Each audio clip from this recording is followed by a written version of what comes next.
Ayun. Nung nagja-jogging mo ba kayo dati, sumasakit ba? Oo. Nakaka-jogging kayo? Na, pero Hirap, ano? Eh, ngayon, ngayon. O, parang nawala, Nawala, ano? Oh, sige. Mabuti.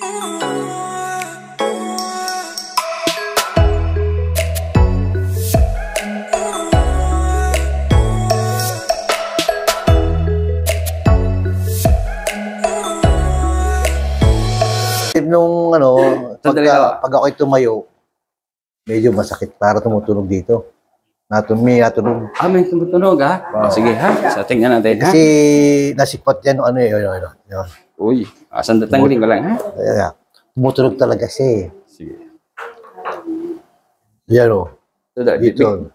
Huwag yung kontrahin ako. Huwag yung kontrahin. Huwag yung kontrahin. Yun.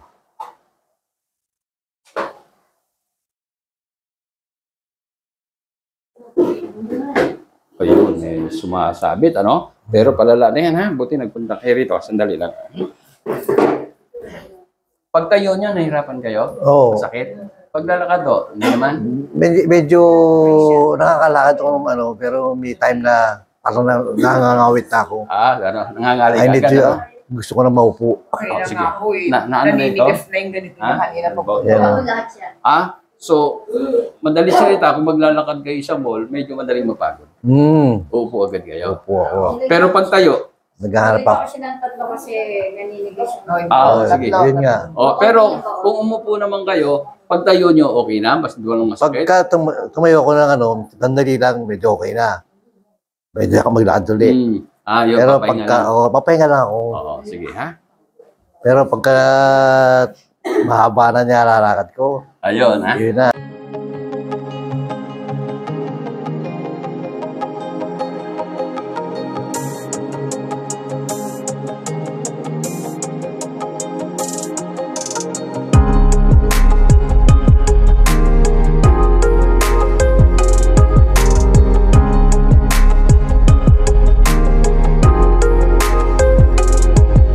Sige. Ano? Kamusta yung tayo nyo? Okay. May pagbabago? Meron. Very good, ano? Sige, Hindi, parang ngayon, Pagka sa bisagra, nalagay ng grasa. Parang naglasaan eh. Lumakas ba? Sige, lakad do kayo. Lakad, ha? Bilisan, kailan?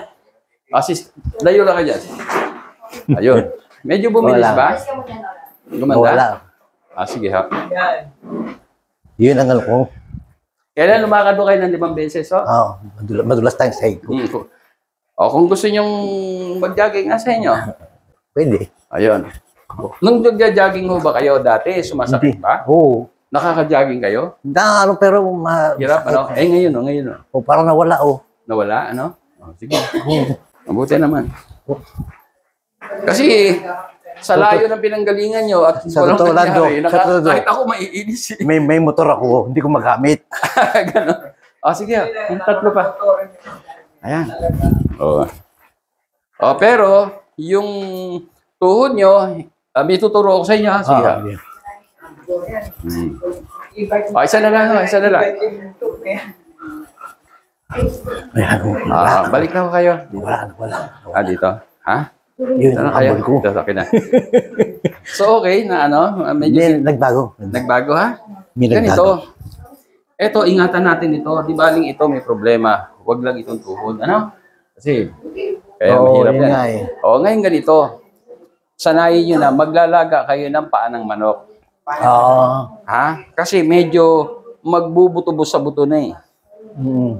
Nagpapakita na siya na medyo nagasgas na yung ibang parte, ha? Kaya ang gagawin nyo, paa ng manok, laga, hanggang mawala na yung laman, matira na lang yung buto, nawala na rin yung cartilage, yung puti na nakaganon, hanggang yung buto, naubos na rin, ha? Pressure cooker. Tapos, kayo, pagkain nyo, ilalagay nyo yun doon. Sa konting kanin, lalagay nyo, kung ano man yung sinigang, may palaging ganon. Kakasama sa pagkain niya para mapunta. Kasi mag-acupuncture ako, ang gagawin ko sa acupuncture, electrical yun yung process yun sa acupuncture, pipilitin ko magano para yung kinain nyo dito pupunta. Ma-build up. Magbabago. Yun ang gagawin. Yun ang nagagawa ng acupuncture. Pero so far, medyo masaya kayo. Oo. Laki na gano'n. Oo. Sabi ko nga, Dok, nakakahapon, Dok, yung Okay. ginawa niyo sa mama, ginagawa sa motor mo sabi. Alam nyo, Nakita namin, kaya sabi ko, ngayon, once a week, isang beses, isang linggo, kasi kailangan natin malinis yung dugo nyo. Ha? Kung kaya ng budget nyo, kaya ng pera nyo, 6 na session yon. Kasi mamaya, checkin natin yung dugo nyo, anong dahilan? Ilagay pa natin. Anong dahilan ba't kailangan natin checkin? Kasi mataas ang cancer ngayon, prostate at breast. Kasi ang dugo natin, akala natin malakas tayo, nagja-jogging tayo, nagbabasketball, pero hindi natin napapansin, yung dugo natin hindi na nakalalaban sa cancer. Bakit? Lahat tayo may cancer, pero ang iba may tumor na, cancer tumor. Kasi humina na yung dugo nila. Makikita nyo mamaya, magpo-konting seminar tayo. Kailan i-maintain yun. Dahil ngayon, marami kayong pasyente na ubos na yung pension nila, 10 million, 5 million, namatay rin. Eh kung maaagapan natin, sis, nandito kayo. Di ba? Matutulungan ko kayo kasi. Sa cancer kasi hindi lang 2,000 na. marami na sugat, doktor, laring nangyari. Sige, ako nang bahala. Nakita niyan din yung mga testimonial ko, di ba? Ang laki ng bago na yun. Tayo. Ilang oras pa lang tayo. Kanina eh. Sabi ko, hindi mo tumayo. Hindi, bakit? Teka muna, nagpapadoktor kayo, hindi ba na-address yan? Hindi na Hindi ka, Bibigyan lang ako ng automatic yung bibigay na agad. Wala labi, kami. labida. yung mga synthetic, ano? Oo. Tapos yung Sabi ko, Remotril, Gano'n, ano? Oo. Sige. paano lang. Eh, Tapos every 3 minutes. magpasalamat kayo kung sino yung nagdala rito sa inyo, ha?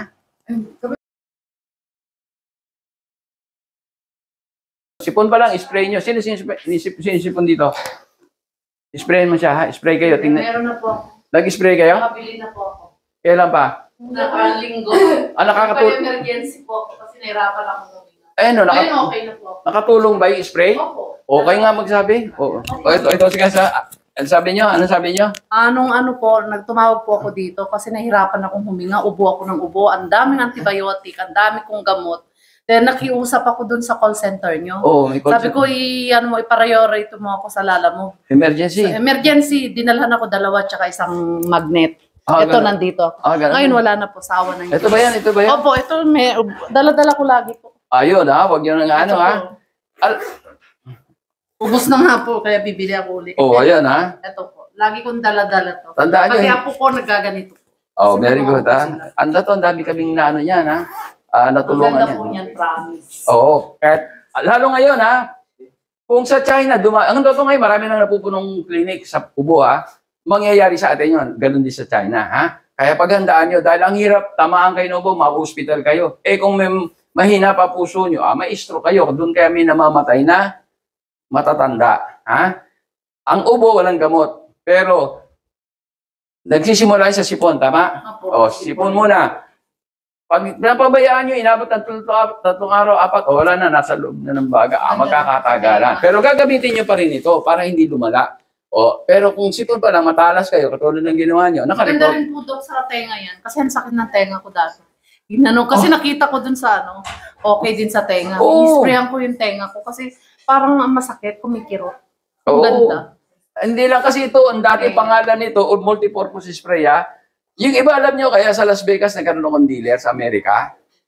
Yung mga nurse ng Pilipina, sabi ko dun sa dealer ko, ang dealer ko nasa may Quezon City, bakit pa nadala mo sa Las Vegas? May dealer tayo ron. Bakit? Lumakas.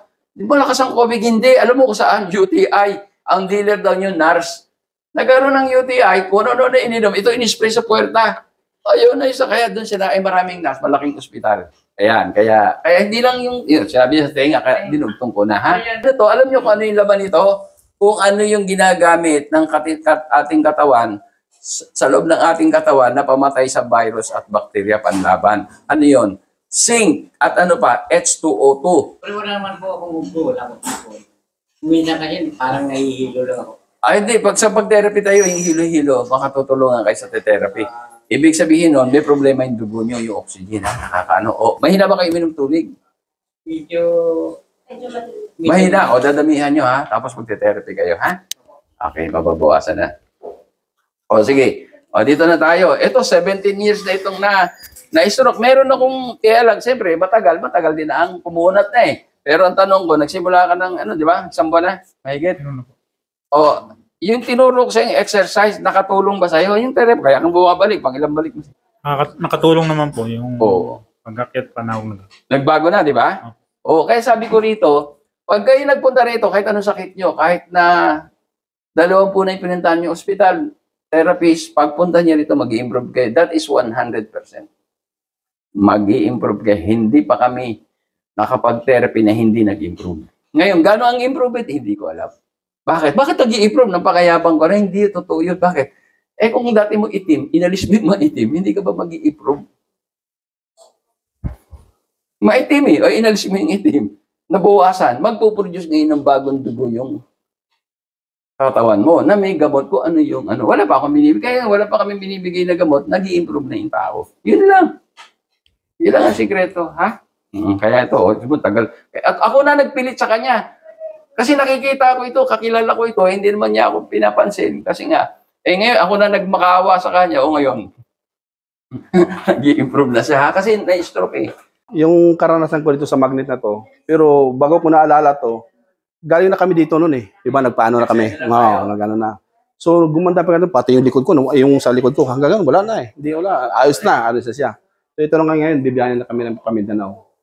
Yung aeroplano, habang umakyat yan, may pressure yan. Nahirapan ako huminga. Naranasan niyo ba yung pag huminga, parang may tumutusok sa... Sa akin, lumalala siya ng lumalala. Hindi na ako nagpalata sa magulang ko. Parang kumukulo, parang may gumagano habang huminga ako. Medyo matagal, pinabayaan ko lang kasi minsan nawawala, di ba?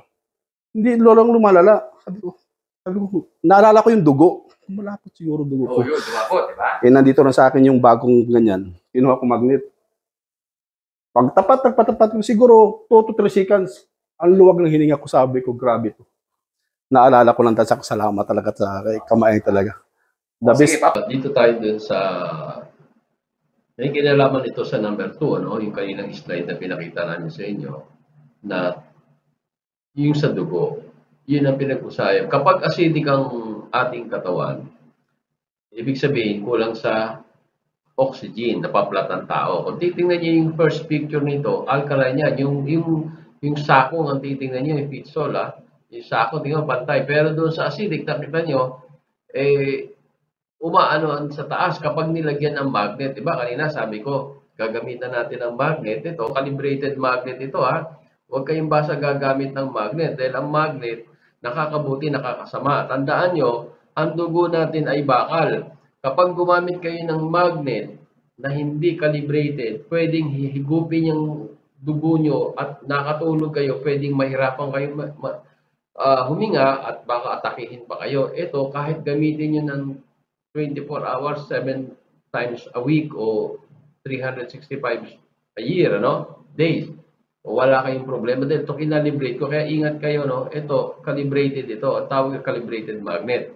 Pag ito acidic kayo, inilagay nyo sa katawan nyo rin, nilagay mo rito, alkaline ka, hindi liliit yung sakong mo, di ba? Pero pag nilipat mo rito at nilagay yung acidic ito, lalo masakit ang ulo, makita nyo, magbabago. Kung titingnan nyo yung first picture, alkaline yan. Yung second, acidic, medyo tumataas na. Pero yung kondisyon, ang kadalasan, wala pang sakit dyan. Acidic lang. Tandaan nyo, ang tao, 3 taon bago magkasakit, acidic ang 3 taon, more or less, Depende sa katawan ng tao. Pero pag yan na inabot na ng 3 taon, na acidic, dumami na ang bakterya. O, di pwedeng high blood ka, hypertension, diabetes, kung ano-ano pa. O baka may tumor ka. O, kaya iingatan natin. Kaya itong magnet ito, malaking bagay ito pag marunong kayong gumamit. Dahil ito, kayo na mismo magiging doktor sa sarili, kayo mag-i-scan kung may problema sa katawan nyo.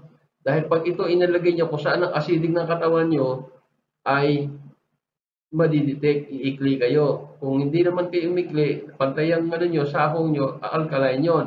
O anong gagawin nyo? Pag nakita nyo acidic, nilagay mo dito acidic, mag-i-spray lang ito sa ulo. Mamaya, pakikita yung spray to, itong to. O yung isa naman, nakita nyo, yung second picture, acidic, medyo miikli na yung maatras na yung sakong niya. O wala pang sakit yan. Pero pag kami sakit na, katulad ito, may cancer itong paa na to, makita nyo yung number 3rd picture, oh.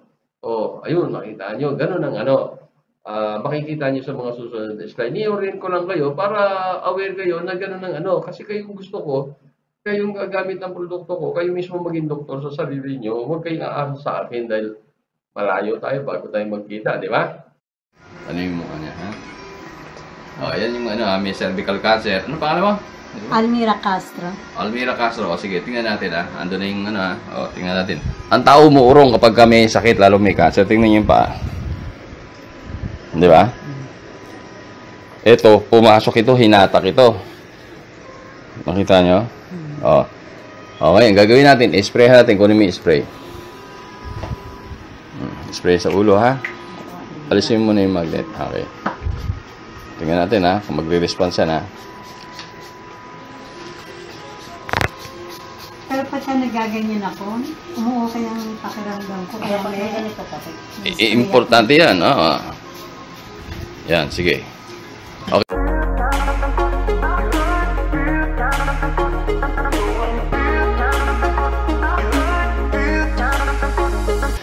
Ayan na sprayhan na, tingnan natin. Sige, lagay mo na yung magnet doon sa 1. Okay, lagay mo, Yan o, tingnan, sandali lang yan, tingnan natin. Unti-unti, di ba? O, yun. Magantay na, di ba? Nangawit lang ako, Bigat ng pumping. di ba? O, yun ang sabi ko, Kaya malaking pag-asa.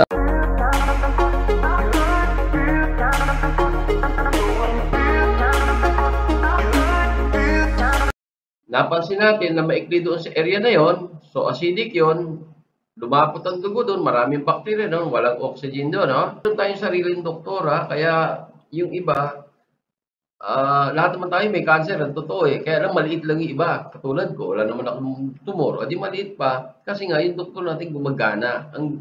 Ang ginagawa niyan, anytime na nagdidikit-dikit, nag-acidic, malakas ang doktor ko, iwa-hiwalay niya para dumalo yung dugo, nutrients, oxygen, matanggal yung basura. Ngayon, ang bakterya sa atin, pag yan acidic, maraming bakterya, lumalaki yan. Kaya lumalaki yung worker yan, parang construction na dumadami ang bakterya. Lumalaki ang construction, yung building. Ganon din sa katawan natin. Dahil ang bakterya sa atin, bad bacteria anaerobic, kinakain yan acidic. Kung acidic, dadami nga sila. Ngayon, nakakalas-kalas natin, na-deliver yung oxygen, ayaw ng bad bacteria, yung oxygen, yung anaerobic. O ano mangyayari? Ihinto ang paglaki, maaaring huminto o lumaki man dahan-dahan dahil may bakterya pa doon sa loob, may pagkain pa sila. Yung alkaline o yung oxygen, hindi nila pagkain yan, aalis sila yan. So, nakuha nyo na. O, yun ang importante. Tandaan nyo, ang tao, bago magkasakit, ay mga more or less, sa estimate, mga 3 taon by acidic, high blood, diabetes, etc. Okay. O, pag-uusapan naman natin tungkol sa cellphone, yung radiation nito. Alam lahat ng tao na ang cellphone, masama ang radiation nito. Ang totoo nga nito, sa lalaki, pagka inilagay mo sa tabi sa bulsa mo yan, base sa maraming pagsisiyasat ng mga eksperto yan, nababawasan ng sperm count o nanghihina. Talagang nakaka-apekto. Marami ng mga bata, nagsisisure, etc. So, marami nakakaalam, masama ito. Pero ang hindi nila alam, gaano kasama at paano naging masama. Ito, ibibigay ko sa inyo yung detalye. Ito, invention ko ito. Yan, yung anode na yan. Kung nakikita, nilagay ko to, cellphone ko to, nilagay ko rito. Tingnan nyo. Tandaan nyo, simula pa kanina, ang pinag-uusapan natin, bawal lumapot ang dugo. Dahil pag lumapot ang dugo nyo, dadami ang bakterya nyo. Ano pa? Pwede kayong ma-stroke. Dahil, siyempre, malapot siya, pwedeng bumara, taas ang pressure nyo, di ba? So, itong radiation ng cellphone, pag ginamit nyo rito yan, pag wala kayong anti-cell radiation, itong ANRAD na invention ko, ay lumalapot ang dugo nyo. Mamaya ipakikita namin sa inyo. At tandaan nyo rin maraming nagbebenta, 25 brands sa buong mundo ang binilang ko dahil galing ako sa Europe, galing Amerika, galing ako China, galing akong Asia. Mga 25 brands. Lahat yung pag ginamit mo, umiikli ka. o lumalapot ang dugo mo, meron silang pinakikita. Ion tester, wala yun. Huwag kayong maniwala ron na scam yun. Ang tao, bago magkasakit, iikli muna kayo, mawawalan kayo ng oxygen. Tandaan nyo, hindi namamatay sa kahit anong sakit ang tao. Kahit cancer yan, hindi na mamamatay kayo pag naubusan kayo ng oxygen. Ibig sabihin, lumabot ang dugo nyo. Kaya nasa Biblia yan eh. Ano sabi? Ang lahat ng nilalang, ang buhay ay nasa dugo. Kaya ito, ipakikita ko sa inyo kung paano lumapot ito. At paglapot ito, hindi lang tayo apektado matatanda. Tayong matatanda, kadalasan acidic tayo. Pero maging yung bata na alkaline na, apektado nito. Ipakikita ko sa inyo yung video mamaya. Pagkatapos nito, ang tao na i-stroke, hindi nila alam. Pag gumamit kayo, lumapot, para maaring sa ulo nyo riyan, o kaya sa puso nyo, magkakaroon kayo ng ischemic stroke, o kaya ischemic heart attack. Babara yan, hanggang sa pumutok yung ugat nyo, magiging hemorrhagic stroke na yan, o hemorrhagic heart attack na yan. Sige, tandaan nyo ito, nagpapalapot ng dugo ito. Ano mangyayari para natin masabi lumalapot? Iikli kayo. Pantay, di ba? Tingnan mo to, pantay. Tingnan mo muna. Pantay. Di ba? Pantay. Lagay mo yung cellphone. Ayun, Tawag ka na. Tira mo si cellphone. Ano nangyari? Ang bilis naman! Nakayari ka! Mas ano ka! Sobra to. Sobra ka! Lagay mo yung sticker. Lagay mo yung sticker. Lagay mo yung sticker. Ayan, may sticker na. Ang ba? Tingnan mo. Ang bilis. Pumapantay, di ba? Mas adik ka sa cellphone kaysa sa akin. Sige, ipakita mo paano pagtanggal. Tingnan mo sa kanya. Tanggalin. Tanggalin, sige, tanggal mo yung sticker. Yan, tinanggal na, tingnan mo. Wow, lagay mo ulit, pakita mo sa kanya habang nilalagay. Asama yun. Tingnan mo kung yung tuwang nga, di ba? Sige, tingnan mo, sige. Dali, magpapantay na, Ayan na. Yung patay na. Tanggalin mo ulit, isa pa. Tanggalin. Isa na lang, lagay mo ulit. Nakita mo, di ba? Yun, lagay na ulit, Yari ka, mas adik ka sa cellphone. Nakita mo?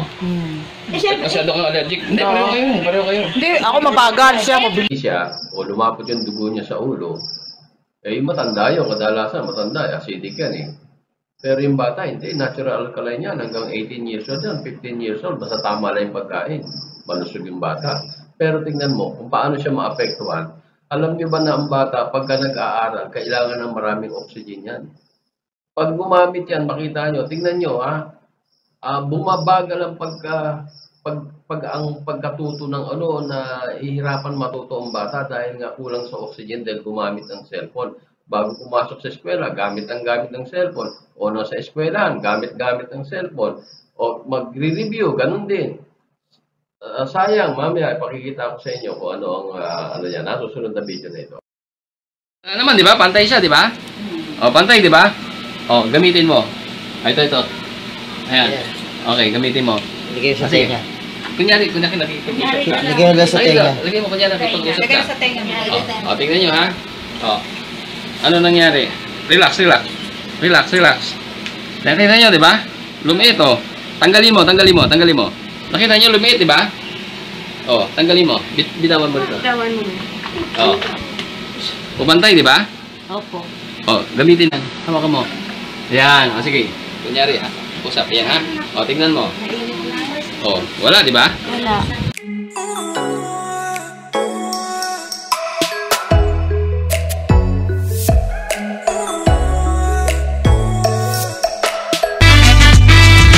Ilang mga natatanging Pinoy sa bansa ginawaran ng pagkilala sa katatapos lang na Bravo Filipino Awards na ginanap sa Manila Hotel. Basta binigyang pagkilala yung Pinoy inventor na si Ismael Aviso Sr. bilang Inventor of the Year at kanyang anak na young entrepreneur na ginawaran ng Excellence in Business.